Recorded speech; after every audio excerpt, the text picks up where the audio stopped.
Channel کو subscribe کریں اور یہ بیل آئیکن پر بھی کلک کر دیں تاکہ ہر آنے والی ویڈیو سب سے پہلے آپ کو بسم اللہ الرحمن الرحیم۔ فرمان مصطفیٰ صلی اللہ تعالی علیہ وآلہ وسلم، جو شخص مجھ پر درود پاک پڑھنا بھول گیا وہ جنت کا راستہ بھول گیا۔ طبرانی شریف کی حدیث پاک۔ استغفر اللہ صلو علی الحبیب صلی اللہ علیہ وسلم۔ راشد عطاری روحانی علاج لے کے پیش خدمت ہے۔ آج انشاءاللہ ہم روحانی علاج سنیں گے قرآن پاک کی ایک آیت کے مطابق اور بہت سی حدیثوں پاک کے مطابق رزق میں برکت کیسے ہوتی ہے۔ دیکھیں ہم لوگ اتنے بیوقوف ہیں کہ تویز لیتے ہیں بزرگوں سے، یہاں اچھی بات تویز دینا کوئی گناہ نہیں ہے، لیکن اتنا آسان روحانی علاج ہے برکت کے لیے وہ چھوڑ دیتے ہیں۔ لیکن بڑا ہی آسان روحانی علاج ہے، رزق میں کیسے برکت ہوگی۔ اللہ تعالیٰ فرماتا ہے قرآن پاک میں، تم میرا شکر ادا کرو میں تمہیں اور دوں گا۔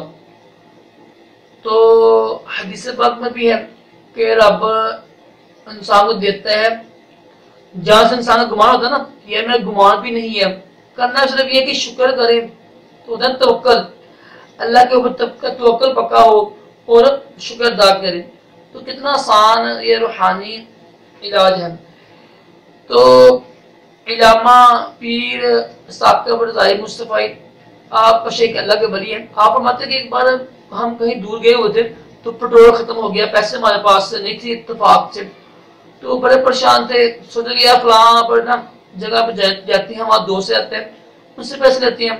تو دیکھا کہ ایک نا اچانک ایک شخص آیا، تو کہتا ہے کہ علامہ صاحب آپ جو ہو رہے تھے نا، آپ نے تقریر کی تھی، تو یہ نا کچھ پیسے آپ کے نا پیش کرتا ہوں نظرانہ، حالانکہ آپ نے فرمایا کہ میں نے دیتا نہیں تھا۔ میں پھر علامہ ثاقب رضائی مصطفیٰ پیسے لیتے ہیں تقریر کرنے کے نا، تو آپ فرماتے ہیں کہ میں پیسے لیتا نہیں تھا، لیکن اس وقت سوچا کہ یہ رب کی طرف سے آئی ہے، کہ ہمارا گمان تک نہیں تھا۔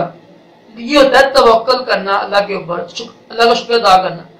خوشی کہ آپ اللہ کا شکر ادا کریں، کہ اللہ کے ولی کا یہ واقعہ ہے، انہوں نے خود بیان کیا ہے، تو اللہ کا شکر ادا کریں تو اللہ زیادہ دیتا ہے، کمی نہیں آئے گی انشاءاللہ۔ اللہ کا شکر ادا کریں ہر حالت میں اور اللہ کے اوپر توکل کریں، انشاءاللہ رزق حلال میں وسیع برکت ہوگی۔